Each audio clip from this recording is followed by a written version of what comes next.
हे समरथ परमात्मा, हे निर्गुण निरंकार,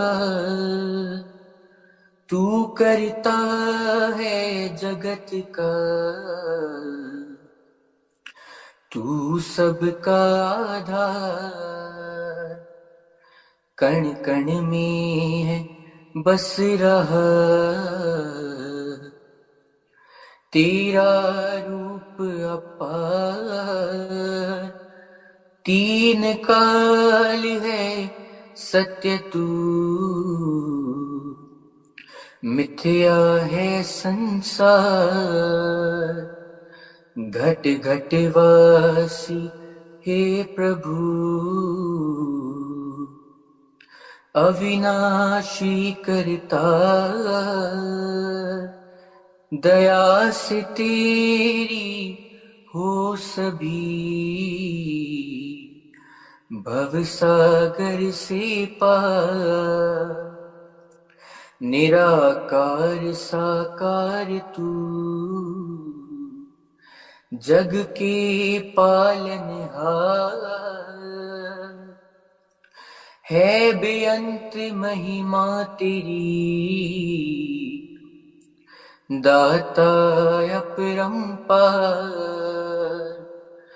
परम पिता परमात्मा, सब तेरी संतान। भला करो सबका प्रभु, सबका हो कल्याण। भला करो सबका प्रभु, सबका हो कल्याण। सत्संगत जी प्यार से कहना, धन निरंकार जी। आज जहाँ संतों महापुरुषों ने सत्संग के दौरान अनेक पहलू पे ये ध्यान दिलाया कि जो सच है वो तो सदैव रहने वाला ही सच है, उसमें तो कोई भी चीज़ बदलती नहीं। पर ये जो दृष्टिकोण है हमारा, ये नज़रिया, ये पर्सपेक्टिव, ये ज़रूर अलग हो जाते हैं अनेकों बार। और उसी तरह कैसे चाहे बात फिर वो एक सच्चाई की हो, तो वहाँ धर्म की भी बात रहती है। क्योंकि ये धर्म क्या है, ये सच्चाई, ये ब्रह्म ज्ञान जो ना बदलता है, ये युगों युगों से वही रहा और आगे भी इसने यही रहना है। कैसे फिर वो जो बात आती है कि जब सिर्फ एक सच्चाई, जो बाबा जी भी अक्सर अपने विचारों में एग्जाम्पल देके समझाते थे कि अगर एक देश में दिन है तो दूसरे में उस समय रात हो सकती है, वो टाइम जोन्स अलग हो सकती हैं। तो फिर ये सन, ये मून, ये भी उस तरह रात और दिन का पहलू, ये भी सच्चाई उस समय की एक देश की तो हो सकती है, पर वो एक परमानेंट सच्चाई नहीं, क्योंकि हर देश में वो सच्चाई लागू नहीं है। तो ऐसी फिर ये कौन सी सच्चाई है जो ये हमेशा हर समय किसी भी एक सिचुएशन में, एक जगह पे जो ना समय से बंधी है, किसी भी तरह पे हमेशा कायम दायम रहने वाली ये सच्चाई, ये निराकार, ये परमात्मा जो कभी बदलता नहीं, कभी ढलता नहीं। तो कैसे इस तरह जब हम एक सच्चाई की बात करते हैं तो वहाँ धर्म, और ये धर्म क्या है, जैसे हम सुनते भी हैं, गाते भी हैं एक सेवा के जब भाव में कि मानवता है धर्म हमारा, हम केवल इंसान हैं। तो जब मन में ये सच्चाई ठहर जाए तो कैसे फिर ये मानवता के लिए ही अपना जीवन अर्पित, समर्पित कर देते हैं हर कोई। तो जब ये भी बात आती है कि इस निराकार के दर्शन हो गए, ये इसकी पहचान हो गई, when we realized God, तो फिर अपने आप ही हमारा एक नज़रिया भी नया हो जाता है। वो एक समझ एक ढल जाती, एक दिमाग में चीज़ बैठ जाती है कि कैसे हम हमेशा इस ही परमात्मा का ही अंश रहेंगे, चाहे इस शरीर के अंदर हों या ये मृत्यु होने के बाद, ये शरीर खत्म हो जाने के बाद इसमें मिलना है। तो कैसे हमने जहाँ अपने ऊपर एक खुद को कैसे पूरे लाइफ में कंडक्ट करना है, अपनी सोच को कैसे मानवीय गुणों में ढालते हुए खुद को संवारना है। और वही बात फिर अगर एक पर्सपेक्टिव की होती है तो कैसे एक चीज अगर हम देखें वो अक्सर हमें हमारे मुताबिक अगर ठीक लगती है तो वो हम उसको सही डिक्लेयर कर देते हैं।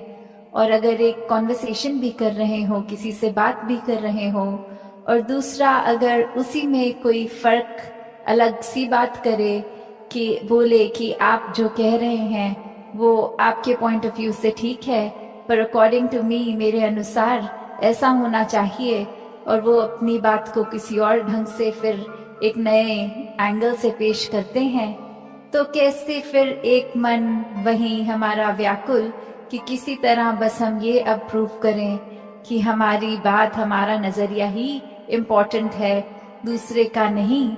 जो तो समझ जाते हैं कि दूसरे की भी बात उतनी इम्पोर्टेंट, उनका नजरिया भी, तो वो तो आराम से एक बात को भी फिर भक्ति बना लेते हैं, उसमें भी परमात्मा का अंश देखकर, फिर इस सच्चाई से जुड़कर, इस परमात्मा से जुड़कर अपने आप को आगे चला लेते हैं। पर वही जो वाद विवाद की बात आती है, फिर कैसे फिर एक अपने आप को इस्टेब्लिश करने में ही ये इंसान जब लग जाता है कि अब मुंह से तो बात बोल दी है, अप्रूव करके भी दिखाएंगे, तो फिर वो बात सिर्फ एक नजरिए, एक पर्सपेक्टिव की नहीं आ जाती, वहाँ आ जाता है अहंकार, वहाँ आ जाता है स्वयं को श्रेष्ठ कैसे साबित करना, फिर वो एक प्रूव करने तक ही बात रह जाती है। तो फिर अगर अच्छा वक्ता होगा कोई, वो तो फिर हर हाल अपने आप का अपना नजरिया ही सही साबित कर देगा। तो बात सिर्फ ये नहीं कि सामने वाला कितना अच्छा बोल सकता है, हो सकता है उसको भी अच्छा बोलना आता हो, पर वो बात ये समझ जाए कि कुछ भी कह लेंगे, ये दूसरे इंसान के बात समझ नहीं आने वाली, तो अपनी एनर्जी और टाइम वेस्ट ना किया जाए, खुद को ही चुप कर दिया जाए और दूसरे के हाँ में हाँ कर दी जाए। तो कैसे फिर वही बात कि जो बहुत अपने आप को चतुर समझते हैं, असल में वही मूर्ख होते हैं। तो कैसे स्वयं को जब हमने ये अपने मन में ही श्रेष्ठ इतना बना लिया, तो फिर ये क्या हमें और किसी का नजरिया समझ में आएगा। क्योंकि एक बात इतनी सिंपल सी कि अगर हम कुछ ही मानवीय गुणों पे भी अगर ध्यान दें, तो ये जो love, compassion, peace, tolerance, respect, trust, ऐसे बेसिक जो बातें होती हैं, जो एक लिंगों में भी हमें अगर बात कर रहे हैं तो शायद बोलना भी नहीं पड़ता, वो एक मोतियों की तरह शब्द ये वाले 1 by 1 आ ही जाते हैं होठों पे, जबान पे। पर अगर फिर हर एक शब्द की गहराई में उतरेंगे तो प्यार कब हो पाएगा, वो लव का शब्द, वो वहाँ पे रिस्पेक्ट और ये ट्रस्ट साथ ही होता है। तो कैसे अगर हम ये कहें कि किसी एक व्यक्ति से या परमात्मा से हम प्यार करते हैं, पर हम उनको ना उनकी इज्जत करते हैं, ना उनको ट्रस्ट करते हैं, तो फिर क्या वो प्यार प्यार है? फिर वो नहीं रहता ऐसा।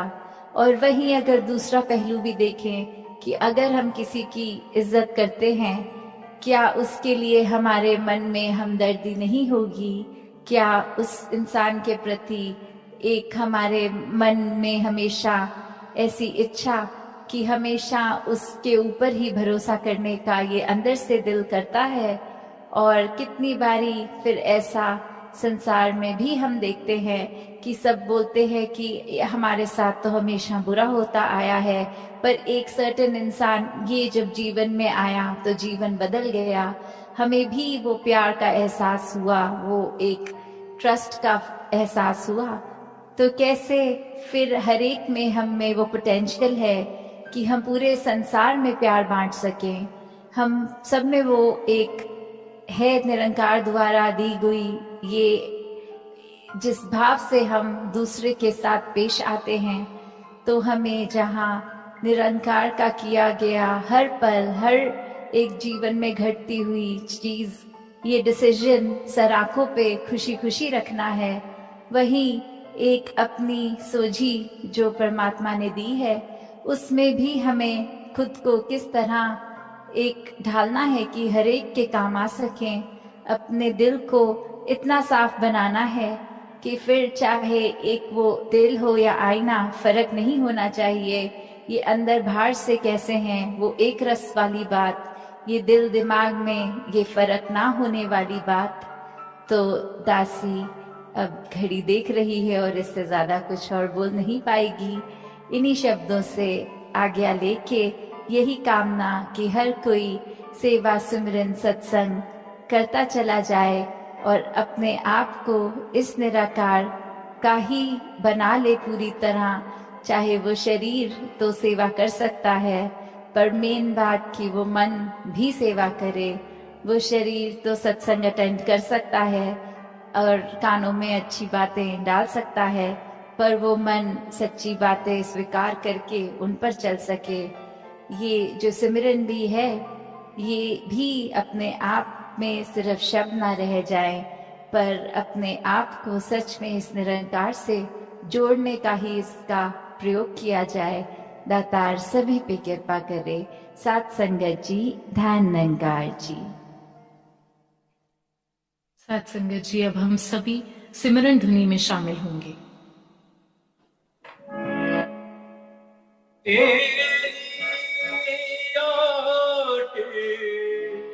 सहारा तेरा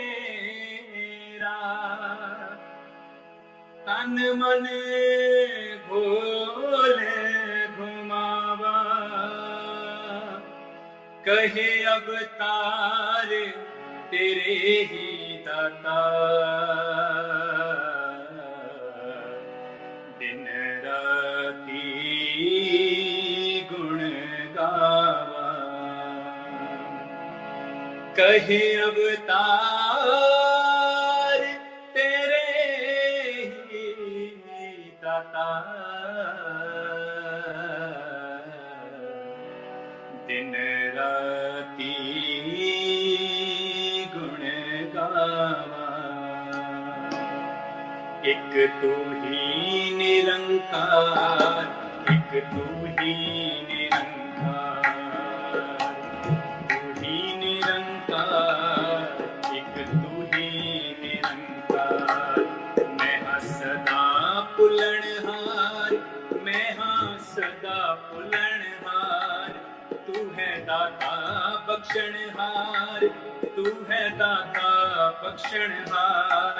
मेरे अब गुण नाचितार, मेरे अब गुण नाचितार, तू ही निरंकार, एक तू ही निरंकार, तू ही निरंकार, एक तू ही निरंकार।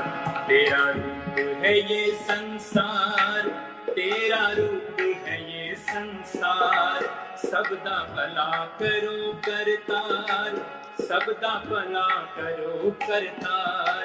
मेरी मांग है ये दातार, मेरी मांग है ये दातार, तू ही निरंकार, एक तू ही निरंकार, तू ही निरंकार, एक तू ही निरंकार। मेरा डोले ना एतबार, मेरा डोले ना एतबार, बख्शो शरदा भक्ति प्यार, बख्शो शरदा भक्ति प्यार। करना मैं संता दा सत्कार, करना मैं संता दा सत्कार, तू ही निरंकार, एक तू ही निरंकार, तू ही निरंकार, एक तू ही निरंकार। बोलिए सतगुरु माता सुदीक्षा सविंदर हरदेव जी महाराज की जय। निरंकारी राजमाता गुरु वचन अवतारी की जय। प्यार से बोलना धन निरंकार।